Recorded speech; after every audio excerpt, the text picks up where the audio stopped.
In the preface of Maps of Meaning, Jordan Peterson does what I think is a grand thing, because not only does he explain the purpose of this book, but he also explains how he got there and what led him to try to discover that purpose. And part of that started with Jordan Peterson's own youth and his own interest and experimentation in the socialist ideals, which is something he talks adamantly against. Now, if you've watched any of his interviews and his lectures, he talks about his views on that very subject. And if you've watched them as much as, or as many of them as I have, you'll know exactly what I mean.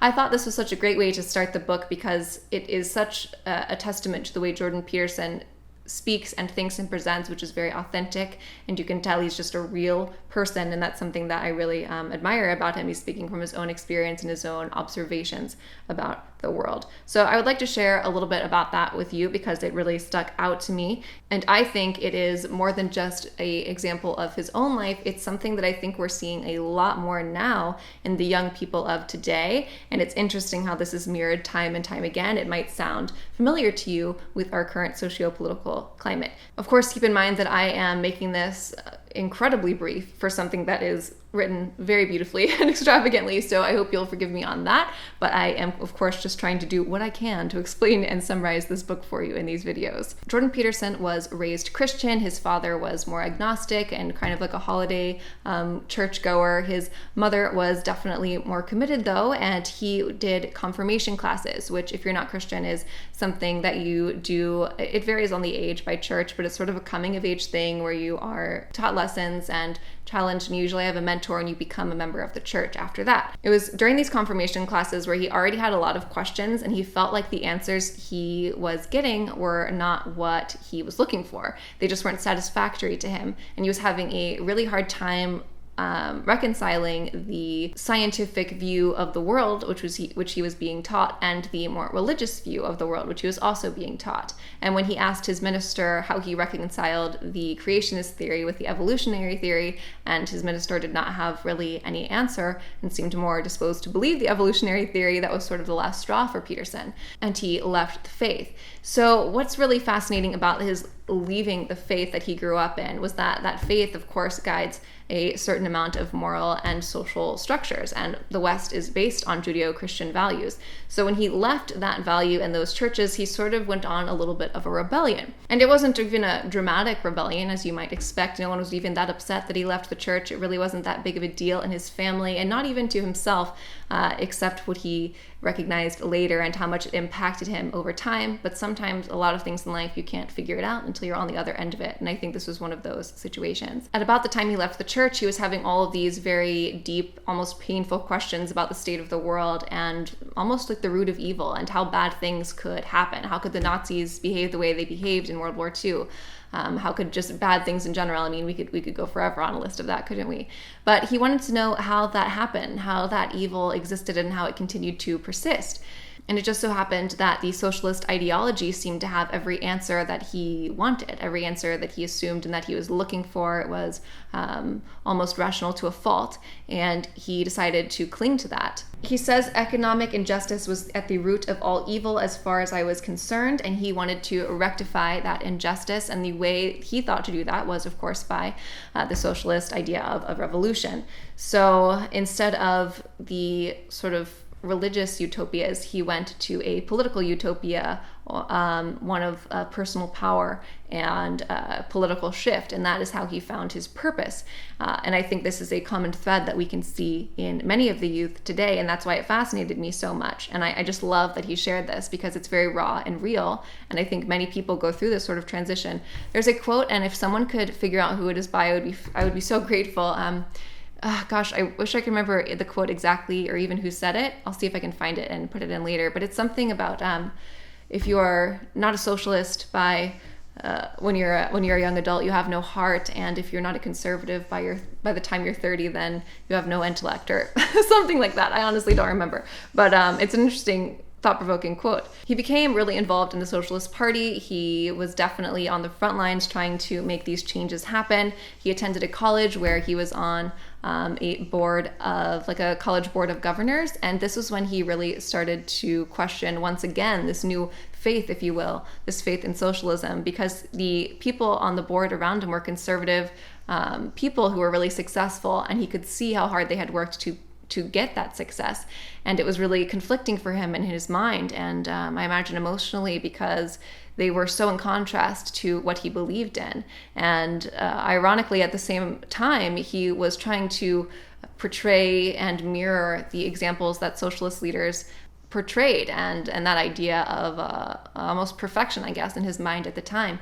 He was trying to portray that, but when he was on these party lines and really in the thick of it with people in his same class, he realized he didn't like the people around him, and he didn't like what they gave, and that was a very conflicting thing. And you have to think about the power of your belief, which is really a lot of what this book is about, this textbook is about, and how much you want to cling to what you believe in, because it is the basis for your actions.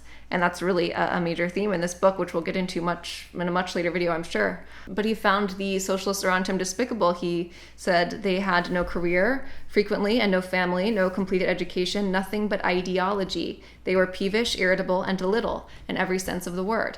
What a confusing thing to believe in something so harshly, and have the people around you not live up to what you think it should be, or what it may even profess itself. He was starting to come to the conclusion that the socialist ideology could not contain the world, could not describe and define everything, as it was not the answer to everything, as Peterson hoped it would be. He was already kind of coming to this conclusion, but he read a book by George Orwell that really shook his foundation in these ideas, and it kind of ruined it for him, to be honest. And he quotes Orwell here as saying that the socialists did not really like the poor, they merely hated the rich. And this idea struck home instantly with Peterson. Here he says, socialist ideologies serve to mask resentment and hatred bred by failure. Many of the party activists I had encountered were using the ideals of social justice to rationalize their pursuit of personal revenge. That's a fascinating sentiment to me. Really fascinating. He does clarify that he and his socialist colleagues were not out to hurt anyone intentionally. In fact, this is something I talk about and really believe is that, the road to hell is really paved with good intentions. And I do feel that is the pain of the modern day in a lot of ways, is people do not see things to their possible conclusions. They don't really think them through. There's a certain emotion behind things. And I think that's what he was trying to go against. He says here, that they were out to improve things, but they were going to start with other people. That line really stuck out to me, is that they were out to improve things, but they were starting with other people. Instead of starting with themselves, they were placing the blame of the world on others and expecting them to change before they changed themselves. This is classic wisdom, by the way. And he says here, which is another interesting quote, a bit of wisdom here, anyone who was out to change the world by changing others was to be regarded with suspicion. He then goes to say that it was not socialist ideology on its own that posed the problem, the temptation in this flawed logic, but ideology as a concept. He says ideology divided the world simplistically into those who thought and acted properly and those who did not. Ideology enabled the believer to hide from his own unpleasant and inadmissible fantasies and wishes. Such realizations upset my beliefs and the plans I had formulated as a consequence of these beliefs. I could no longer tell who was good and who was bad.